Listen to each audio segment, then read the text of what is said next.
प्रतापगढ़ी, ये जीत क्यों, किस लिए और कैसे? देखिए, सबसे पहले तो कर्नाटक की जनता को बधाई, कांग्रेस के एक कार्यकर्ता को बधाई। भारत जोड़ो यात्रा के दौरान अमित जी 21 दिन राहुल गांधी जी ने जो मोहब्बत की बात पूरे कर्नाटका में पैदल चल के की थी, पदयात्रा करके की थी, उसने इसकी जमीन तैयार की। और उसके बाद कांग्रेस पार्टी के जो विकास के दावे थे, जो गारंटी थी हमारी, उसमें वहां की जनता ने भरोसा जताया। भारतीय जनता पार्टी से ऊबी हुई जनता ने जो 40% का कमीशन का एक कैंपेन था हमारा, उस पर अपनी मुहर लगाई।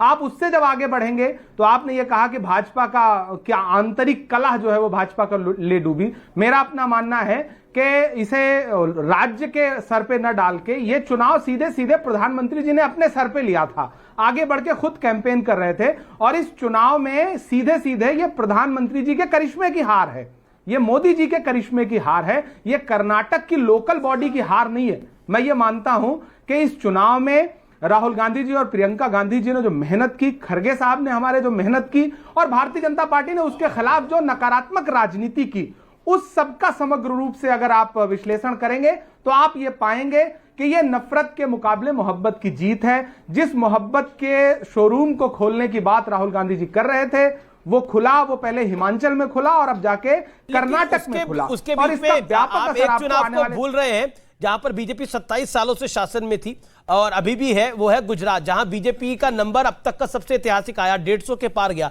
क्या आपको लगता नहीं है Imran Pratapgarhi, it is a very important question and straight question to you as well, कि कांग्रेस पार्टी जल्दबाजी कर रही है इन चुनाव के नतीजों को एनालाइज करने में, जिसमें वो मोदी की हार इसको मान रही है? कोई भी चुनाव होता है, नरेंद्र मोदी, अमित शाह उस चुनाव को मजबूती के साथ ही लड़ते हैं, चाहे वो निकाय का चुनाव हो। अब दक्षिण का द्वार कांग्रेस के लिए जरूर खुल रहा है, लेकिन उत्तर प्रदेश जहां से आप खुद आते हैं, जहां के आप नेता भी हैं, वहां आप देखिए आज निकाय चुनाव के नतीजे आए हैं, निगम चुनावों के नतीजे आए हैं। 2 बाई इलेक्शन थे, दोनों बाई इलेक्शन में बीजेपी आगे चल रही है। हम देख रहे हैं वहां का नतीजा आ रहा है की चुनाव। अमीश जी सर, अमीश जी, विधानसभा चुनाव की हार को एक पूरा राज्य हारने को आप निकाय चुनाव से उसकी तुलना नहीं कर सकते। मैं कर भी नहीं रहा हूं। दूसरी बात यह कि तीन राज्य थे अमीश जी, 3 राज्य थे जहां भारतीय जनता पार्टी ने लोकतंत्र को लूट के सरकार बनाई थी। कर्नाटक, महाराष्ट्र और मध्य प्रदेश, इन 3 राज्यों में पहला राज्य है जहां का मैंडेट एकदम क्लियर है। और हम ये आप क्यों नहीं मानेंगे कि नरेंद्र मोदी जी की हार है? नरेंद्र मोदी जी ने इतनी सारी रैलियां की, इतने रोड शो किए, इतना अलग तरीके का नैरेटिव बनाने का प्रयास किया, अपनी गरिमा से बहुत नीचे आकर के उन्होंने राजनीतिक भाषण किए। तो ये सीधे सीधे जब जीते तब नरेंद्र मोदी जी की जीत, जब हारे तब नड्डा जी की हार, लोकल बॉडी, लोकल लीडरशिप की हार। ये नैरेटिव मीडिया क्यों बनाना चाहती है? आप भी मानिए ना इस बात को कि ये भारतीय जनता पार्टी के शीर्ष नेतृत्व की हार है, उनके करिश्मे की हार है। भारतीय जनता पार्टी ने कर्नाटक को नफरत की एक प्रयोगशाला में बदलने का प्रयास किया था। कांग्रेस ने एक स्वस्थ राजनीति की, कांग्रेस ने अपने मुद्दे रखे, कांग्रेस ने वहां गारंटी कार्ड दिए। मेरे साथ कई चुनावी विश्लेषक बैठे हैं यहाँ पर। उनका सवाल है और मैं चाहता हूं संक्षेप में सवाल पूछे इमरान प्रतापगढ़ी से, राज्यसभा सांसद है जी। मैं पूछना चाहता हूं इमरान भाई से कि इमरान भाई, उत्तर प्रदेश के अंदर हारी अगर कांग्रेस, तो वो किसकी हार थी ये बता दीजिए। और लगातार राहुल गांधी जी के नेतृत्व में लगातार जो 40 चुनाव हार गए थे, वो किसकी हार थी? एक छोटा सा उदाहरण मैं देना चाहता हूं, देखिए, इसको माइंड मत कीजिएगा। आज यदि आप 2024 का इससे अगर आप निष्कर्ष निकालते तो ये तो वही चीज हो जाएगी, चूहे को अगर गांठ मिल गई हल्दी की तो वो पंसारी समझने लग गया। याद रखिए। जी। सवाल है ये इमरान भाई, चुनावी विश्लेषक का सवाल है, जवाब दूं जी सर प्लीज। हाँ ठीक है, चुनावी विश्लेषक महोदय को मैं बताना चाहता हूं कि पहली बात तो हमने 24 पे अभी कोई टिप्पणी नहीं की कि ये चुनाव जो है वो 24 का नतीजा तय करेगा। हमने तो ये कहा कि 3 राज्य थे जहां भारतीय जनता पार्टी ने लोकतंत्र को लूट के सरकार बनाई। इससे चुनावी विश्लेषक महोदय भी इनकार नहीं कर सकते। वो राज्य थे कर्नाटक, वो राज्य थे महाराष्ट्र, वो राज्य है मध्य प्रदेश। तीनों राज्यों में भारतीय जनता पार्टी ने लूट के सरकार बनाई है। पहले राज्य का परिणाम सामने है, भाजपा बुरी तरह हारी है। आप पूर्व में जब कांग्रेस हारती थी तो उसको आप राहुल गांधी की हार नहीं बताते थे। राहुल गांधी आज जब कांग्रेस जीत रही तो उसको we have been not able to make the mark in spite of lot of efforts have been put up by everybody, right from our Prime Minister to the workers. Congress is able to make the mark, and we'll do the detailed analysis once all the results come, because they're all trends are there now. Once the results come, we'll do the detailed analysis, and as a political party and as a national political party, we'll not only analyze, and we'll see that what are the gaps and what are the deficiencies were there at different levels. We'll look into that and improve upon it, and we'll take this result in our stride, and we'll go ahead and reorganize the party and come back during Lok Sabha election.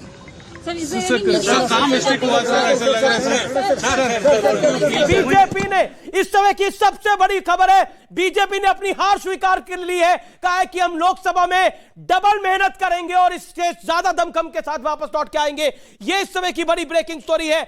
Bommai मौजूदा sitting CM ने अपनी हार को स्वीकार कर लिया है, कहा हम नेशनल पार्टी हैं, हम डीपली एनालाइज करेंगे, हम जनता के मैंडेट को स्वीकार करते हैं और हम लोकसभा में वापस लौट कर आएंगे।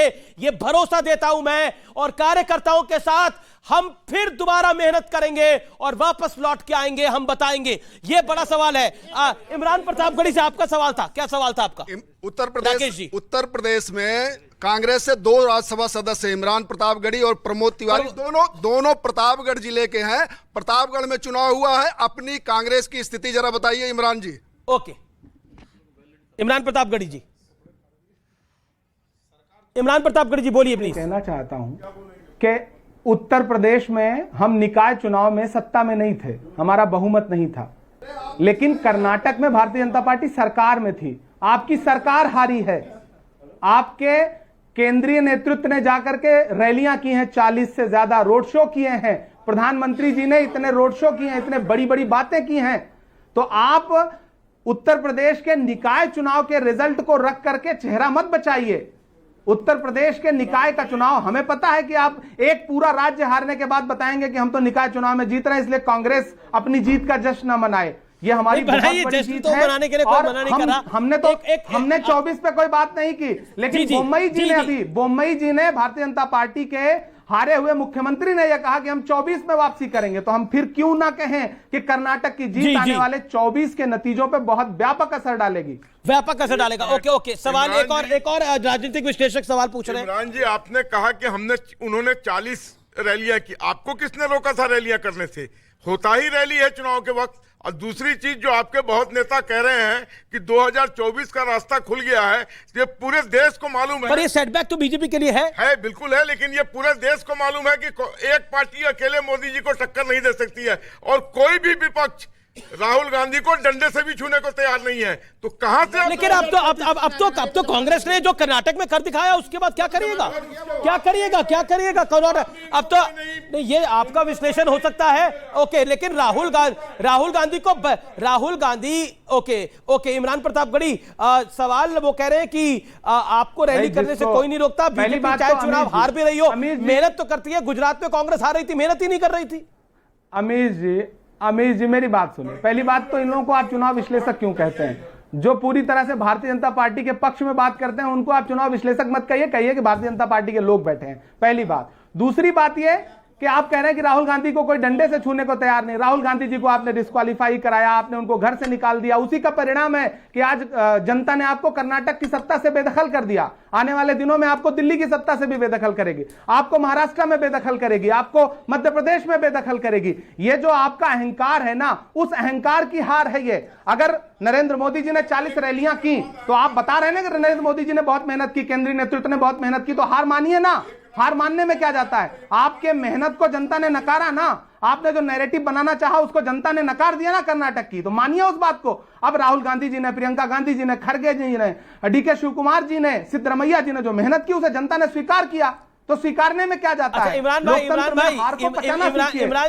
जी एक सवाल जो कि बहुत महत्वपूर्ण हो जाता है वो ये हो जाता है कि डीके ने भी मेहनत करी, सिद्धरमैया जी ने भी मेहनत करी, तो सीएम कौन बनने वाला है? इस समय तो सबसे बड़ा सवाल यही है। या फिर पेज पेज जो है वो राजस्थान की तरफ फंस ना जाए, जहां सचिन पायलट आज भी प्रदर्शन कर रहे हैं, आज भी एक यात्रा को संबोधित कर रहे हैं। देखिए, दिल के बहलाने को गालिब ये ख्याल अच्छा है। हमारे विधायक नेता चुनेंगे और जिसे विधायक दल का नेता चुनेंगे वो मुख्यमंत्री बनेगा। कांग्रेस का एक सामान्य कार्यकर्ता भी मुख्यमंत्री बन सकता है। मुझे लगता है कि कहीं कोई पेंच नहीं है, कहीं कोई लड़ाई नहीं है, कहीं कोई मनमुटाव नहीं है। जो भी मुख्यमंत्री बनेगा वो कांग्रेस का मुख्यमंत्री बनेगा और हम कांग्रेस के किसी भी मुख्यमंत्री के साथ कांग्रेस का मुख्यमंत्री बनेगा, लेकिन कांग्रेस इमरान जी कांग्रेस से कौन बनेगा ये तो अब उत्सुकता होती है जानने की कि कांग्रेस से अब कौन बनेगा, क्योंकि डीके ने भी मेहनत करी है। मुझे लगता है शिव कुमार ओरिजिनल कांग्रेसी है, सिद्धरमैया इंपोर्टेड कांग्रेसी है, तो सवाल तो कई सारे हैं। देखिए, ये कहना कि सिद्धरमैया जी बाहर के कांग्रेसी हैं, ये मुझे लगता है कि वो हमारे मुख्यमंत्री ये कर्नाटक कांग्रेस के नेता ही कहते हैं, वो कांग्रेस के ये कर्नाटक कांग्रेस के नेता ही कहते हैं कि DK is the original Congressman और Siddaramaiah is the imported Congressman. हम कह रहे ये तो अगर इस तरह से आएंगे तो हेमंता विश्व शर्मा को कोई इंपॉर्टेंट बीजेपी वाला कहता है, सिंधिया जी को कोई कहता है। अरे आप उनके बारे में कभी इस तरह की बात करते अंदर खाते तो इमरान भाई सब कहते हैं, करते हैं। बोमई जो सिटिंग सीएम है उनके लिए कहते हैं कि ये तो जनता दल से आए हुए बीजेपी वाले हैं, येदियुरप्पा ओरिजिनल बीजेपी वाले हैं। इंटरनली तो सब कहते हैं। मैं हमेशा सवाल से ज्यादा महत्वपूर्ण सवाल आपको ये पूछना चाहिए, 22-23 साल से येदियुरप्पा को हटाया क्यों भाजपा ने? मैं 21-22 साल से क्यों पत्रकारिता कर रहा हूं, बिजनेस जर्नलिज्म भी करा और पॉलिटिकल जर्नलिज्म भी करा। एक फैक्ट ये है इमरान जी, जिसको आप भी एग्री करेंगे कि बाहर वालों से कम लड़ाई होती है, अंदर वालों से ज्यादा बड़ी लड़ाई होती है। बोम्मई जी को क्यों लाया गया और येदियुरप्पा जी को क्यों हटाया था भाजपा ने? आपको क्या लगता है? अच्छा, इमरान प्रतापगढ़ी, क्योंकि आप उत्तर प्रदेश से आते हैं, महाराष्ट्र से राज्यसभा सांसद है, ये सवाल ना पूछूंगा तो अन्याय होगी उत्तर प्रदेश की जनता के साथ। क्या आपको लगता है कि उत्तर प्रदेश में आपने मेरे सवाल का जवाब नहीं दिया अमीश भाई, आप सिर्फ सवाल पूछते हैं, हमारे सवाल का जवाब नहीं देते। हाँ, बोलिए क्या सवाल मेरा सवाल है कि भाजपा वालों से सवाल पूछिए कि बोम्मई को क्यों लाया गया और येदियुरप्पा जी को क्यों हटाया था? जवाब तो जनता ने दे दिया है। आप सवाल पूछ रहे हैं, जवाब जनता ने दिया है। बीजेपी का सुपड़ा साफ कर दिया है। 54 कम है आपसे, 54 कम है। 124 पर कांग्रेस से अभी आज की डेट के अंदर। येदियुरप्पा को हटाना बीजेपी की गलती साबित हो रही है। येदियुरप्पा को हटाना क्या बीजेपी की गलती साबित हो रही है? चुनावी विश्लेषण में जब बात होगी तो इसकी बात होगी। अमीश भाई, किसने हटाया था येदियुरप्पा जी को? जाहिर सी बात है केंद्रीय नेतृत्व ने हटाया था। अमित शाह जी ने हटाया रहा होगा, नरेंद्र मोदी जी ने हटाया रहा होगा, नड्डा जी ने हटाया रहा होगा। तो क्या आप मानते हैं कि नड्डा जी, अमित शाह जी और नरेंद्र मोदी जी की गलती से हारी भाजपा? ये तो अब आप देखिए, जनता दिखा रही है, इसमें मेरी प्रमाणिकता की तो कोई आवश्यकता नहीं है। नहीं, जनार्दन है, आपका बोलना बहुत मायने रखता है अमीश भाई। जनता जनार्दन ने इतना बड़ा प्रमाण दिया है। आप वरिष्ठ पत्रकार हैं जी, मैं तो कह ही रहा हूं कि हटाना उसको गलत था। मैं आपके सामने सवाल रखूंगा ना। अब एक सवाल, जैसे अभी बोम्मई जी ने हार स्वीकार की तो कितने दबे लफ्जों में हार स्वीकार की, और आपने फिर 2024 में भाजपा वापसी करेगी इसको कितने मजबूत लफ्जों में बताया। तो इससे मेरे सवाल तो आप तक जाएंगे ना कि ये सवाल भाजपा वालों से पूछिए। उन्होंने बोला और एमपी में तैयार है। छत्तीसगढ़ में चुनाव आप जीते, राजस्थान में चुनाव आप जीते विधानसभा का, फिर उसके बाद हमने नतीजा देखा क्या आया। एमपी में 1 सीट आई नकुलनाथ की, राजस्थान में तो 25 में से 25 बीजेपी के खाते में गई। तो एक हिस्ट्री है 2019 का जो लोकसभा चुनाव था, 2018 का विधानसभा चुनाव था। अगर लूटा ना गया होता तो हमारी आज सरकार चल रही होती मध्य प्रदेश में। अब वो तो आप ही के नेता चले गए। ये तो सिंधिया साहब को आप पकड़िए, उनसे बात करिए जिन्होंने आपको छोड़ दिया और वो बीजेपी के साथ चले गए। घर तो संभालना आपकी बारी है ना। अपना घर तो इमरान भाई आप ही संभालेंगे। आपका घर संभालने के लिए अमित शाह और मोदी थोड़ी आएंगे। ये तो राहुल जी को, आपको, प्रियंका जी को, आप सब लोगों को संभालना है अपना घर। कर्नाटक में उसकी जिम्मेदारी तो ले, नहीं संभला तो नुकसान हो रहा है ना। लेकिन मेरा सवाल है, उत्तर प्रदेश के अंदर योगी आदित्यनाथ का बुलडोजर मॉडल काम कर रहा है, आपको लगता है? उस नुकसान को स्वीकार करिए। जो कर्नाटक की जनता ने कर्नाटक में सरकार पे बुलडोजर चलाया है, उसकी जिम्मेदारी किसकी है? अच्छा, मैं आपकी सारी बातों की बात को स्वीकार कर रहा हूं, लेकिन एक सवाल को जरूर जवाब दीजिए कि उत्तर प्रदेश में योगी आदित्यनाथ का बुलडोजर मॉडल काम कर रहा है। आप देखिए किस तरह के नतीजे आ रहे हैं। देखिए, आप निकाय चुनाव और विधानसभा चुनाव को तुलनात्मक तौर पे उसकी तुलना नहीं पूछ रहा हूं। क्या निकाय चुनाव महत्वपूर्ण नहीं थे? क्या नगर निगम चुनाव महत्वपूर्ण नहीं थे? चुनाव बिल्कुल महत्वपूर्ण है। लेकिन मैं आपसे कह रहा हूं ना कि ये सवाल देखिए, हम उत्तर प्रदेश के निकाय में हम सत्ता में नहीं थे, लेकिन बीजेपी कर्नाटक में सत्ता में थी, सत्ता से बेदखल हुई है। तो आपसे सवाल ही नहीं पूछ रहा कि आप हार गए, मैं पूछ रहा हूं कि योगी का बुलडोजर मॉडल वहां काम कर रहा है ना।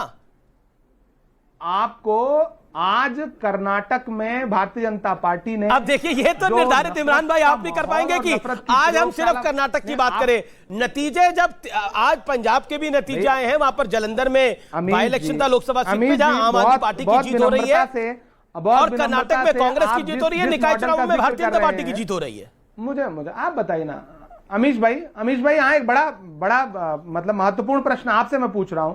वही मॉडल तो गुजरात वहां पे कर्नाटक में भी जाकर के भाषणों में कहा गया था ना, उस मॉडल की तो वहां भी हार हुई ना, वहां हार हुई ना, उस मॉडल की वहां भी तो हार हुई है। आप स्वीकारेंगे या नहीं? जी, सवाल कई सारे, शांतनु गुप्ता आपसे सवाल पूछना चाहते हैं, जाने माने लेखक हैं, आपसे सवाल पूछना चाहते हैं। किससे सवाल है आपका? इमरान जी से? जी नहीं, आप बैठ के बोलिए, इमरान जी से क्या सवाल है आपका? नहीं देखिए, मैं दो तीन चीज इमरान जी से जो सवाल पूछा जा रहा था कि आप उनके सवाल का जवाब दीजिए, उनसे सवाल पूछिए। मैं सवाल भी पूछ रहा हूं, जवाब भी दे रहा हूं, थोड़ा सा बस 2 सेकंड में खाली कहूंगा। देखिए, उत्तर प्रदेश और गुजरात भारतीय जनता पार्टी का एक मजबूत स्तंभ है, ये हम सभी लोग जान रहे हैं, तो वो मजबूत है वहां पे भाजपा।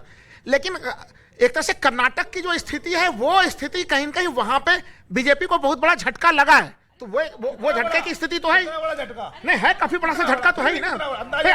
8% वोट शेयर का अंतर है। पिछले बार देखिए केवल पिछले बार 2% वोट शेयर का अंतर था। उनको बोलने दीजिए, ये गलत है, उनको बोलने दीजिए, उनकी टर्न है। मैं कह रहा हूं पिछले बार 2% वोट शेयर का अंतर था, अभी 8% वोट शेयर का अंतर हो गया।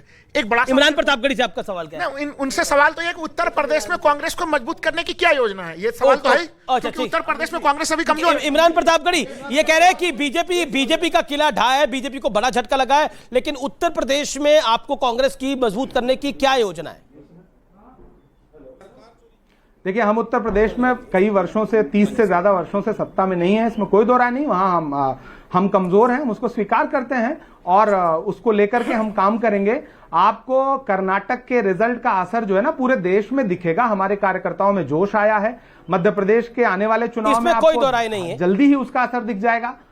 अच्छा, बड़ी खबर, जगदीश शेट्टार अपनी सीट पर काफी पीछे चल रहे हैं। बीजेपी छोड़ के आए थे जगदीश शेट्टार, लेकिन बड़ा झटका मिल रहा है, यानी टर्न कोट जो हुए। और मैं बार बार इस बात को कहता रहा हूं कि बीजेपी के साथ अगर जो नेता बीजेपी को छोड़ के जाता है उसका उतना लाभ नहीं होता। फॉर एग्जांपल कल्याण सिंह ने यूपी में छोड़ा था, लाभ नहीं हुआ था। उमा भारती ने छोड़ा था, लाभ नहीं हुआ। स्वामी प्रसाद मौर्य लेटेस्ट एग्जांपल, छोड़ा, लाभ नहीं हुआ। बीएस येदियुरप्पा छोड़ के गए, उतना बड़ा लाभ नहीं करवा पाए वो अपने दल को। ओके, शांतनु, मैं इसी सीरीज में बोलना चाहूंगा, लेकिन अगर कांग्रेस से कोई छोड़ के जाता है, चाहे वो ममता बनर्जी हो, चाहे वो शरद पवार हो, चाहे वायएसआर के लड़के हो, वो सब मुख्यमंत्री बन जाते हैं।